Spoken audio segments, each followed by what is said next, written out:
Don't come down to Blue Ridge, Georgia just because you heard other people making money. Don't go down to wherever in North Carolina or wherever just because you heard other people making money. You need to find somewhere you care about. The second thing is you need to run data. 2 years ago, people were just utilizing AirDNA and PR insights. There's MASH visors. I would kind of cross-analyze everything and put your numbers together and make sure you've got an A, B, and C backup plan. Welcome to the STR Home Financing Podcast, where we believe a legacy is something you build, not just something you leave behind. And now, here's your host, Jeff Chisum.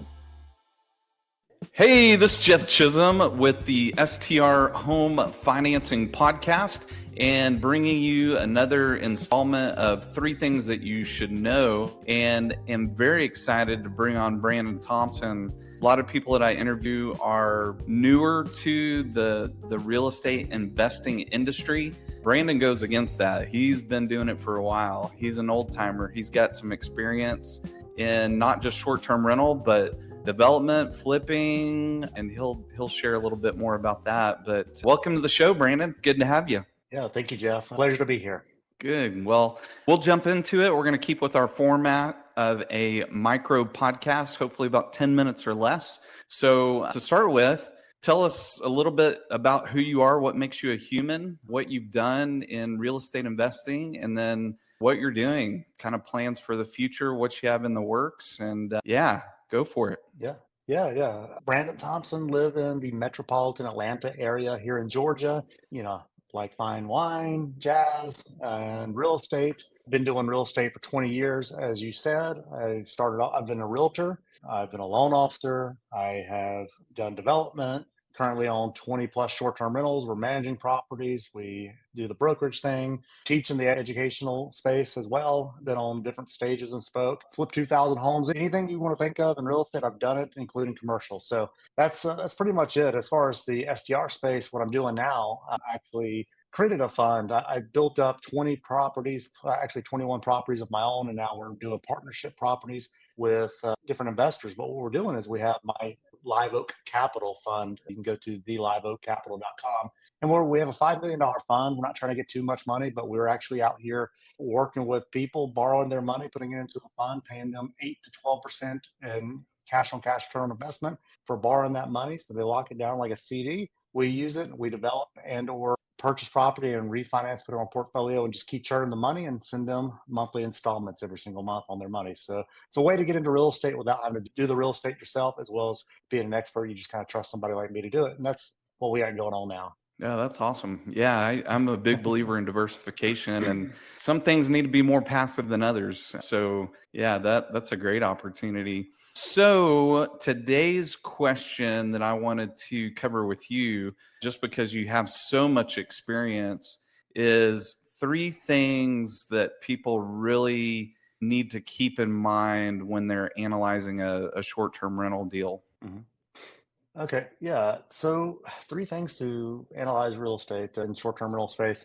I mean, first of all, you need to find a location that is something that is interesting to you, for sure. Make sure that you have something that is a place of charm to you, somewhere that you see yourself wanting to go to. I wouldn't go in this time, day and age, and just getting a regular home in your metropolitan area and throwing it back up on the market to rent out as a short-term rental, because here's the thing, at the end of the day, there's regulations now, there are deeper regulations citywide, varies city per city, municipality. And on top of that, I am a big believer that if you like where you're going, and it's not just an investment, it's more of a lifestyle investment. It's an investment that gives you the ROI you want, but it's also somewhere that serves you and your family. I think you're going to care about it a little bit more. So the first thing I would say is find a spot that's going to give you the highest yield and rental booking and value every year, but do it in a place that you actually care about. I think that's probably the best thing I can give for somebody to start off in this space. Don't come down to Blue Ridge, Georgia just because you heard other people making money. Don't go down to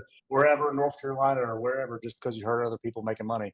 You need to find somewhere you care about. The second thing is you need to run data. 2 years ago, people were just utilizing AirDNA and PR insights. There's MASH visors. I would kind of cross-analyze everything and put your numbers together and make sure you've got an A, B, and C backup plan. I would also recommend, if you're doing smaller homes, to make sure that they would perform as a long-term rental just in case changes in the economy happened and or changes in the municipality kind of puts you out of business, you want to make sure that there's a backup plan, especially in an uncertain time with the economy now. Make sure that the backup plan is there. Do an ABC pro forma, run multiple numbers, and get the best comparables you can utilizing these data sources and put those numbers into a pro forma.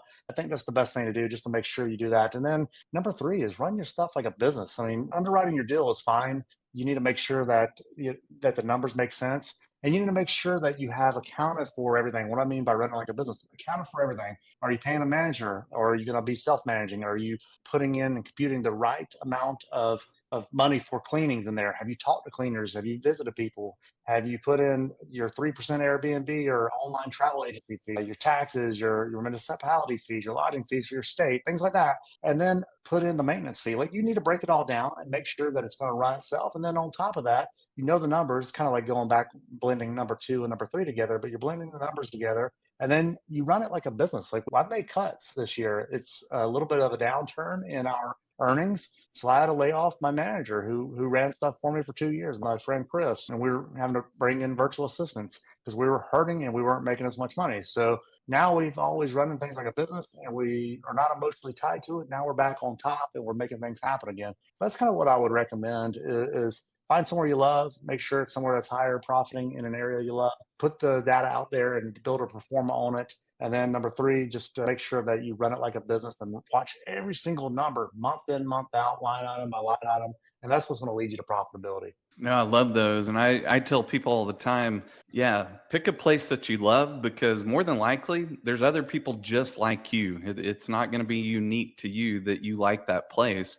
There's other families that are going to be that are going to love it. And I love that idea of not just looking at one source of data, just, use multiple sources when you're looking at those numbers, because one platform may have stronger data access than others. So that's great. And then, third, the devil's in the details. If you don't know the details, that bank account, you don't want the bank account to show you that you're faltering somewhere. So that's awesome. Brandon, what are 3 ways that people can connect with you? Because one thing that's been consistent on this podcast is there's different lanes in this business, from legal to insurance to accounting. But then there's all those other things that there's people that have gone out there, figured it out the hard way. They've been successful. But to align yourself with people that can help you. So what are 3 ways that people can connect with you, Brandon?